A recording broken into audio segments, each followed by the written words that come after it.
ಮೈಸೂರಿನ ಸುತ್ತೂರಿನಲ್ಲಿ ಬಲೂನ್ ಸ್ಫೋಟ ಪ್ರಕರಣ ಸಂಬಂಧಪಟ್ಟಂತೆ ಒಂದು ಬ್ರೇಕಿಂಗ್ ನ್ಯೂಸ್ ಬರ್ತಿದೆ.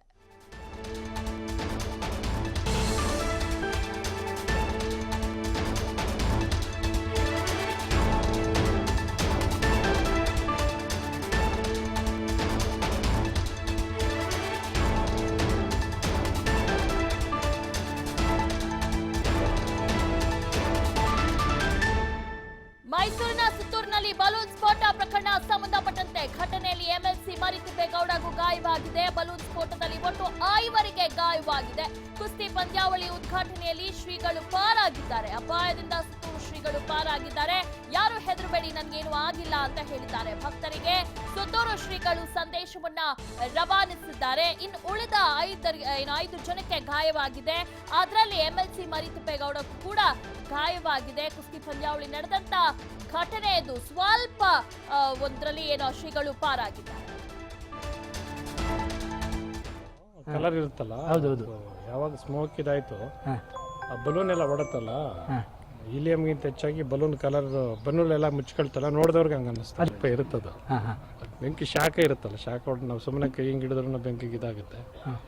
ಒಂದು 10 ನಿಮಿಷ 1/4 ಗಂಟೆ ಇದೆ ಸರಿ. ಏನು ತೊಂದರೆ ಇಲ್ಲ, ಯಾರಿಗೂ ಏನೋ ಕ್ಷೇಮವಾಗಿದ್ದಾರೆ, ಯಾರಿಗೂ ತೊಂದರೆ ಇಲ್ಲ. ಎಲ್ಲ ಕಾರ್ಯಕ್ರಮ ನಡೀತಾ ಇದೆ, ನಾವು ಚೆನ್ನಾಗಿದ್ದೇವೆ, ಏನಿಲ್ಲ. ಬಲೂನು ಕಲರ್ ಇರುತ್ತಲ್ಲ, ಹೌದೌದು, ಯಾವಾಗ ಸ್ಮೋಕ್ ಇದಾಯ್ತು ಆ ಬಲೂನ್ ಎಲ್ಲ ಹೊಡತ್ತಲ್ಲ, ಹೀಲಿಯಂಗಿಂತ ಹೆಚ್ಚಾಗಿ ಬಲೂನ್ ಕಲರ್ ಬನ್ನೂಲೆಲ್ಲ ಮುಚ್ಕೊಳ್ತಲ್ಲ, ನೋಡಿದವ್ರಿಗೆ ಹಂಗ ಅನ್ನಿಸ್ತು. ಅಲ್ಪ ಇರುತ್ತದು ಬೆಂಕಿ ಶಾಖ ಇರುತ್ತಲ್ಲ, ಶಾಖ ಹೊಡೆದು ನಾವು ಸುಮ್ಮನೆ ಕೈ ಹಿಂಗೆ ಹಿಡಿದ್ರೂ ಬೆಂಕಿಗೆ ಇದಾಗುತ್ತೆ. ಒಂದು 10 ನಿಮಿಷ 1/4 ಗಂಟೆ ಇದೆ ಸರಿ. ಏನು ತೊಂದರೆ ಇಲ್ಲ, ಯಾರಿಗೂ ಏನೋ ಕ್ಷೇಮವಾಗಿದ್ದಾರೆ, ಯಾರಿಗೂ ತೊಂದರೆ ಇಲ್ಲ. ಎಲ್ಲ ಕಾರ್ಯಕ್ರಮ ನಡೀತಾ ಇದೆ, ನಾವು ಚೆನ್ನಾಗಿದ್ದೇವೆ, ಏನಿಲ್ಲ. ಬಲೂನು ಕಲರ್ ಇರುತ್ತಲ್ಲ, ಹೌದೌದು, ಯಾವಾಗ ಸ್ಮೋಕ್ ಇದಾಯ್ತು ಆ ಬಲೂನ್ ಎಲ್ಲ ಹೊಡತ್ತಲ್ಲ, ಹೀಲಿಯಂಗಿಂತ ಹೆಚ್ಚಾಗಿ ಬಲೂನ್ ಕಲರ್ ಬನ್ನೂಲೆಲ್ಲ ಮುಚ್ಕೊಳ್ತಲ್ಲ, ನೋಡಿದವ್ರಿಗೆ ಹಂಗ ಅನ್ನಿಸ್ತು. ಅಲ್ಪ ಇರುತ್ತದು ಬೆಂಕಿ ಶಾಖ ಇರುತ್ತಲ್ಲ, ಶಾಖ ಹೊಡೆದು ನಾವು ಸುಮ್ಮನೆ ಕೈ ಹಿಂಗೆ ಹಿಡಿದ್ರೂ ಬೆಂಕಿಗೆ ಇದಾಗುತ್ತೆ. ಒಂದು 10 ನಿಮಿಷ 1/4 ಗಂಟೆ ಇದೆ ಸರಿ. ಏನು ತೊಂದರೆ ಇಲ್ಲ, ಯಾರಿಗೂ ಏನೋ ಕ್ಷೇಮವಾಗಿದ್ದಾರೆ, ಯಾರಿಗೂ ತೊಂದರೆ ಇಲ್ಲ. ಎಲ್ಲ ಕಾರ್ಯಕ್ರಮ ನಡೀತಾ ಇದೆ, ನಾವು ಚೆನ್ನಾಗಿದ್ದೇವೆ, ಏನಿಲ್ಲ. ಬಲೂನು ಕಲರ್ ಇರುತ್ತಲ್ಲ.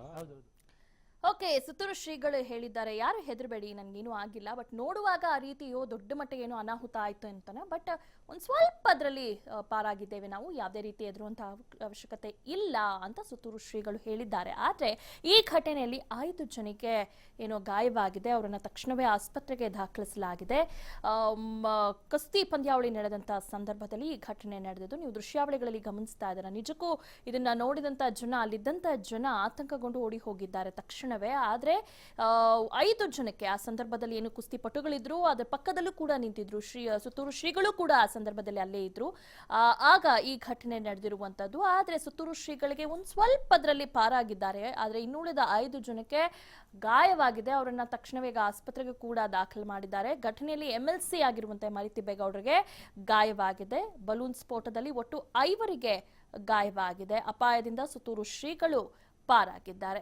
ಯಾರು ಹೆದರಬೇಡಿ ಅಂತ ಕೂಡ ಈಗಾಗಲೇ ಹೇಳಿದ್ದಾರೆ. ಅಲ್ಲಿದ್ದಂಥ ಜನ ಸಹಜವಾಗಿ ಆ ಘಟನೆ ನಡೆದಾಗ ತಕ್ಷಣವೇ ಓಡಿ ಹೋಗಿದ್ದಾರೆ. ಓಡಿ ಹೋದ ನಂತರ ಮತ್ತೆ ವಾಪಸ್ ಬಂದು ಸುತ್ತೂರು ಶ್ರೀಗಳಿಗೆ ಏನೋ ಆಯ್ತೇನೋ ಅಂತ ಆತಂಕದಲ್ಲಿ ಬಂದಿದ್ದಾರೆ. ಆದರೆ ಶ್ರೀಗಳಿಗೆ ಅವರೇ ಕೂಡ ಒಂದು ಹೇಳಿದ್ದಾರೆ, ನನಗೇನೂ ಆಗಿಲ್ಲ, ಯಾರು ಕೂಡ ಹೆದರಬೇಡಿ ಅಂತ. ಎಂದಿನಂತೆ ಈಗ ಕಾರ್ಯಕ್ರಮ ಕುಸ್ತಿಪಟ್ಟು ನಡೀತಾ ಇದೆ. ಆದರೆ ಆ ಸಂದರ್ಭದಲ್ಲಿ ನಡೆದಂಥ ಅವಘಡ ಅಲ್ಲಿದ್ದಂಥ ಜನರಿಗೆ ನಿಜಕ್ಕೂ ಒಂದು ರೀತಿಯ ಆತಂಕವನ್ನು ಹುಟ್ಟಿಸಿತ್ತು. ಯಾರು ಕೂಡ ಎಕ್ಸ್ಪೆಕ್ಟ್ ಮಾಡಿರಲಿಲ್ಲ. ತಕ್ಷಣವೇ ಆ ಬೆಂಕಿಯಿಂದ ಬಂದಂಥ ಬಲೂನಿಂದ ಬಂದಂಥ ಬೆಂಕಿಗೆ ನಿಜಕ್ಕೂ ಜನ ಆತಂಕಗೊಂಡಿದ್ರು.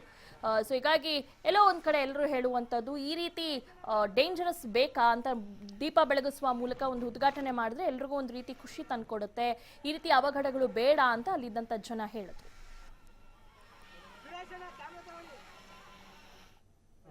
ಕಲರ್ ಇರುತ್ತಲ್ಲ, ಹೌದೌದು, ಯಾವಾಗ ಸ್ಮೋಕ್ ಇದಾಯ್ತು ಆ ಬಲೂನ್ ಎಲ್ಲ ಹೊಡತ್ತಲ್ಲ, ಹೀಲಿಯಂಗಿಂತ ಹೆಚ್ಚಾಗಿ ಬಲೂನ್ ಕಲರ್ ಬನ್ನೂಲೆಲ್ಲ ಮುಚ್ಕೊಳ್ತಲ್ಲ, ನೋಡಿದವ್ರಿಗೆ ಹಂಗ ಅನ್ನಿಸ್ತು. ಅಲ್ಪ ಇರುತ್ತದು ಬೆಂಕಿ ಶಾಖ ಇರುತ್ತಲ್ಲ, ಶಾಖ ಹೊಡೆದು ನಾವು ಸುಮ್ಮನೆ ಕೈ ಹಿಂಗೆ ಹಿಡಿದ್ರೂ ಬೆಂಕಿಗೆ ಇದಾಗುತ್ತೆ. ಒಂದು 10 ನಿಮಿಷ 1/4 ಗಂಟೆ ಇದೆ ಸರಿ. ಏನು ತೊಂದರೆ ಇಲ್ಲ, ಯಾರಿಗೂ ಏನೋ ಕ್ಷೇಮವಾಗಿದ್ದಾರೆ, ಯಾರಿಗೂ ತೊಂದರೆ ಇಲ್ಲ. ಎಲ್ಲ ಕಾರ್ಯಕ್ರಮ ನಡೀತಾ ಇದೆ. ಓಕೆ, ಬಗ್ಗೆ ಹೆಚ್ಚಿನ ಮಾಹಿತಿಯನ್ನ ನೀಡ್ತಾರೆ ನಮ್ಮ ಪ್ರತಿನಿಧಿ ಸುರೇಶ್. ಸ್ವಲ್ಪದ್ರಲ್ಲಿ ಶ್ರೀಗಳು ಪಾರಾಗಿದ್ದಾರೆ. ಆದರೆ ಇನ್ನುಳಿದ 5 ಜನಕ್ಕೆ ಗಾಯವಾಗಿದೆ. ಅವರ ಪರಿಸ್ಥಿತಿ ಹೇಗಿದೆ? Is it very critical? ಪರವಾಗಿಲ್ವಾ? ಏನು ಡಾಕ್ಟರ್ ಏನು ಹೇಳಿದ್ರು? ದಿವ್ಯಾ, ಎಲ್ಲರೂ ಕೂಡ ಈಗಾಗಲೇ ಸೇಫ್ ಆಗಿದ್ದಾರೆ. ಯಾರು ಕೂಡ ಆತಂಕ ಪಡುವಂತ ಒಂದು ಅವಶ್ಯಕತೆ ಇಲ್ಲ. ನನಗೂ ಕೂಡ ಏನಾಗಿಲ್ಲ ಅಂದ್ರೆ ಈಗಾಗಲೇ ಸುತ್ತೂರು ಶ್ರೀಗಳು ಈಗಾಗಲೇ ಒಂದು ಸ್ಪಷ್ಟನೆಯನ್ನ ಮತ್ತೆ ಒಂದು ಸಂದೇಶವನ್ನು ಕೂಡ ಈಗಾಗಲೇ ರವಾನೆ ಮಾಡಿರುವಂತದ್ದು. ಈಗ ಐವರಿಗೆ ಏನು ಗಾಯಗಳಾಗಿದೆ ಅದರಲ್ಲಿ MLC ಮರಿತಿಬ್ಬೇಗೌಡರು ಮತ್ತೆ ಏನು ಒಂದು ಶಾಸಕರಾದಂತ ನಿರಂಜನ್ ಏನಿದ್ರೆ ಅವರ ಭಾವ ಕಲ್ಮಳ್ಳಿ ಶಿವಕುಮಾರ್ ಅವ್ರಿಗೂ ಕೂಡ ಈಗಾಗಲೇ ಈ ರೀತಿಯಾಗಿ ಗಾಯಗಳಾಗಿರುವಂತದ್ದು. ಉಳಿದಂತೆ ಎಲ್ಲರೂ ಕೂಡ ಈಗಾಗಲೇ ಕ್ಷೇಮವಾಗಿದ್ದಾರೆ, ಚಿಕಿತ್ಸೆಯನ್ನು ಕೂಡ ಪಡ್ಕೋತಾ ಇದ್ದಾರೆ.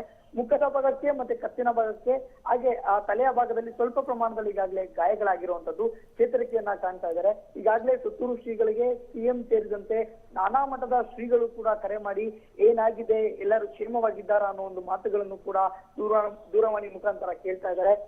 ಕೂಡ ಪೂಜೆಯ ಒಂದು ಕಾರ್ಯಕ್ರಮದ ಒಂದು ನಿಮಿತ್ತವಾಗಿ ಎಲ್ಲರ ಕರೆಗಳನ್ನ ಸ್ವೀಕಾರ ಮಾಡಿ ನಂತರದಲ್ಲಿ ಈಗ ಒಂದು ಪೂಜೆ ಕಾರ್ಯಕ್ರಮದಲ್ಲಿ ಈಗಾಗಲೇ ಹೋಗ್ತಾ ಇದ್ದಾರೆ.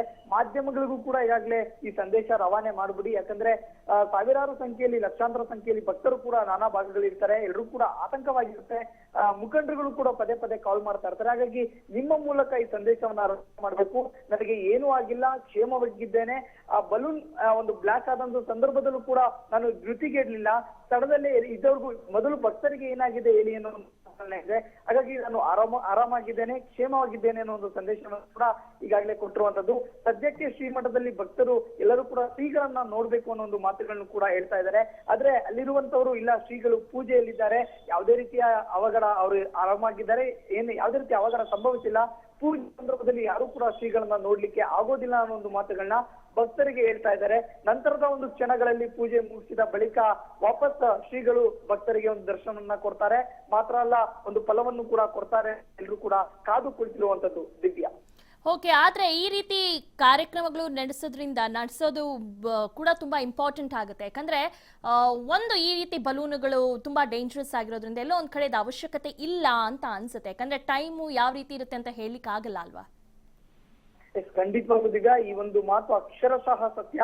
ಟೈಮ್ ಹೇಗಿರುತ್ತೆ ಅಂತ ಯಾರಿಗೂ ಕೂಡ ಹೇಳೋಕ್ಕಾಗಲ್ಲ. ಕೇವಲ ಒಂದೇ ಒಂದು ಬಲೂನ್ಗೆ ಬೆಂಕಿ ಆ ಒಂದು ಗಾಳಿಯ ಮುಖಾಂತರವಾಗಿ ತಾಗಿದ್ದು, ಲೈನ್ ಆಗಿ ಇದ್ದಂತ ಎಲ್ಲಾ ಬಲೂನ್ಗಳನ್ನ ನಾವು ಅಬ್ಸರ್ವ್ ಮಾಡೋದು ವಿಜುವಲ್ಗಳಲ್ಲಿ, ಎಲ್ಲಾ ಬಲೂನ್ಗಳು ಕೂಡ ಏಕಾಏಕಿ ಪಟ್ ಅಂತ ಹಂಗೇನೆ ಎಲ್ಲವೂ ಕೂಡ ಬೆಂಕಿಯ ಕೆನ್ನಾಲಿಗೆಗೆ ಒಂದು ಹತ್ಕೊಳ್ಳುವಂಥದ್ದು. ಈಗ ಸದ್ಯ ಅಲ್ಲಿರುವಂತ ಪ್ರತಿಯೊಬ್ರು ಕೂಡ ಹೇಳ್ತಿರುವಂತದ್ದು, ಮುಂದಿನ ಒಂದು ಆ ಗಿಡಕ್ಕೆ ನೀರೆರಿಯುವ ಮೂಲಕ ಅಥವಾ ದೀಪವನ್ನ ಬೆಳಗುವ ಮುಖಾಂತರವಾಗಿ ಕಾರ್ಯಕ್ರಮಕ್ಕೆ ಚಾಲನೆಯನ್ನ ನೀಡಿದ್ರೆ ಒಳಿತು ಅಂತೇಳಿ. ಆದ್ರೆ ಕ್ರೀಡೆಯ ಒಂದು ಸ್ಫೂರ್ತಿಯನ್ನ ಮೆರಲಿಕ್ಕೆ ಕ್ರೀಡಾ ಜ್ಯೋತಿ ಇರುತ್ತೆ, ಜೊತೆಗೆ ಬಲೂನ್ ಅನ್ನು ಕೂಡ ಆರಿ ಬಿಡುವ ಮುಖಾಂತರವಾಗಿ ಒಂದು ಸಂದೇಶ ರವಾನೆ ಕ್ರೀಡೆಗಳಿಗೆ ಮಾತ್ರ ಅಂತೇಳಿ ಈ ಒಂದು ಕಾರ್ಯಕ್ರಮವನ್ನ ಮಾಡ್ತಾರೆ. ಅಂದ್ರೆ ದೀಪವನ್ನ ಕ್ರೀಡಾ ಜ್ಯೋತಿಯನ್ನ ಇಟ್ಕೊಳ್ಳೋದು, ಬಲೂನ್ಗಳನ್ನ ಆಡಿ ಬಿಡುವಂಥದ್ದು. ಆದ್ರೆ ನೈಟ್ರೋಜನ್ ಬಲೂನ್ಗಳು ಸಾಕಷ್ಟು ರೀತಿಯಲ್ಲಿ ಈ ರೀತಿಯಾದಂತಹ ಒಂದು ದುಷ್ಪರಿಣಾಮ ಬೀರುವ ಹಿನ್ನೆಲೆಯಲ್ಲಿ ಮುಂದಿನ ದಿನಗಳಲ್ಲಿ ಕಾರ್ಯಕ್ರಮಗಳಲ್ಲಿ ನಿಜಕ್ಕೂ ಕೂಡ ಬಳಸುವಂತದ್ದು ತೀರಾ ಕಡಿಮೆ ಆಗುವ ಒಂದು ಸಾಧ್ಯತೆಗಳು ಕೂಡ ಇರುವಂತದ್ದು ದಿವ್ಯಾ. ಓಕೆ, 5 ಜನ ಏನು ಈಗ ಆಸ್ಪತ್ರೆಯಲ್ಲಿ ಟ್ರೀಟ್ಮೆಂಟ್ ತಗೊಳ್ತಾ ಇದಾರಾ ಅಥವಾ ಯಾವಾಗ ಡಿಸ್ಚಾರ್ಜ್ ಮಾಡ್ತಾರೆ, ಏನ್ ಸುರೇಶ್ ಅವ್ರ ಹೆಲ್ತ್ ಅಪ್ಡೇಟ್ಸ್ ಏನಿದೆ?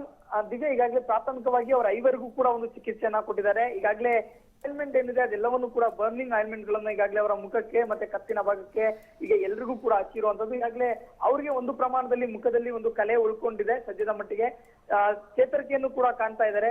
ಎಲ್ಲರೂ ಕೂಡ ಇದೇ ವೇಳೆಗೆ ಎಲ್ಲರೂ ಕೂಡ ಒಂದು ಡಿಸ್ಚಾರ್ಜ್ ಕೂಡ ಆಗ್ತಾರೆ. ಸುತ್ತೂರಿನಲ್ಲಿ ಇರುವಂತಹ ಪ್ರಾಥಮಿಕ ಕೇಂದ್ರ ಏನಿದೆ ಅಲ್ಲೇ ಎಲ್ಲರಿಗೂ ಕೂಡ 5 ಕೂಡ ಚಿಕಿತ್ಸೆಯನ್ನ ಕೊಡ್ತಾ ಇದ್ದಾರೆ. ಒಂದು ರೀತಿಯಲ್ಲಿ ಶ್ರೀಗಳಿಗೂ ಕೂಡ ಸ್ವಲ್ಪ ಪ್ರಮಾಣದಲ್ಲಿ ಈಗಾಗಲೇ ಕಪ್ಪಾಗಿತ್ತು, ಅವರ ಕಣ್ಣೆದುರಿಗೆ ಒಂದು 10 ನಿಮಿಷಗಳ ಕಾಲ ನೈಟ್ರೋಜನ್ ಅಂಶವುಳ್ಳಂತಹ ಒಂದು ಗಾಳಿ ಏನಿತ್ತು, ಆ ಒಂದು ವಾಸನೆ ಎಲ್ಲವೂ ಕೂಡ ಇತ್ತು. ಹಾಗಾಗಿ ಅವರು ಕೂಡ ಕಣ್ಬಿಡೋದಕ್ಕೆ ಸಮಸ್ಯೆ ಆಗಿತ್ತು.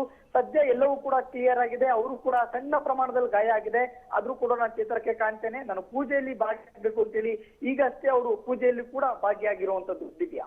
ಓಕೆ, ಧನ್ಯವಾದಗಳು ಸುರೇಶ್ ತಮ್ಮ ಮಾಹಿತಿಗಾಗಿ.